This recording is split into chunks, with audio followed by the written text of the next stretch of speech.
Hormuz প্রণালী নিয়ে বাড়ছে উত্তেজনা। টোল আরোপের ঘোষণা দিয়েছে ইরান।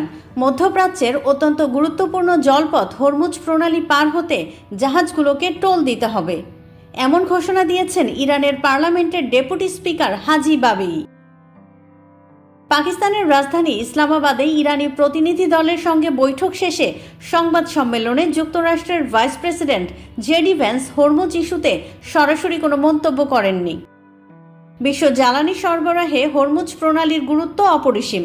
বৈশ্বিক মোট তেল ও এলএনজির প্রায় 20% এই জলপথ দিয়েই পরিবাহিত হয়। ফলে এই প্রণালী নিয়ে যে কোনো উত্তেজনা বিশ্ববাজারে বড় প্রভাব ফেলতে পারে।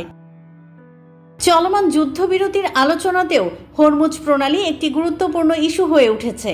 বিশেষ করে যুক্তরাষ্ট্র ও ইরানের মধ্যে আলোচনায় এই জলপথে নিরাপদ নৌ চলাচল নিশ্চিত করা অন্যতম প্রধান শর্ত হিসেবে উঠে এসেছে।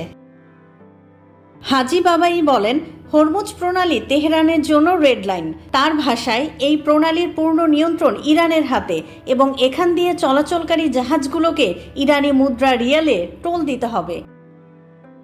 অন্যদিকে যুক্তরাষ্ট্রের প্রেসিডেন্ট ডোনাল্ড ট্রাম্প সামাজিক যোগাযোগ মাধ্যম ট্রুথ সোশ্যালে এক পোস্টে দাবি করেছেন, শিগগিরই হরমুজ প্রণালী খুলে দেওয়া হবে। এদিকে যুক্তরাষ্ট্রের সেন্ট্রাল কমান্ড জানিয়েছে, তাদের দুটি ডেস্ট্রয়ার ইতিমধ্যে প্রণালীটি অতিক্রম করেছে এবং সমুদ্রের মাইন অপসারণের কাজ করছে। তবে এই দাবি প্রত্যাখ্যান করেছে ইরান। ইরানের সামরিক বাহিনীর রেভলিউশনারি গার্ড IRGC হুঁশিয়ারি দিয়ে জানিয়েছে, কোনো সামরিক জাহাজ হরমুজ প্রণালী পার হওয়ার চেষ্টা করলে তা কঠোরভাবে প্রতিহত করা হবে।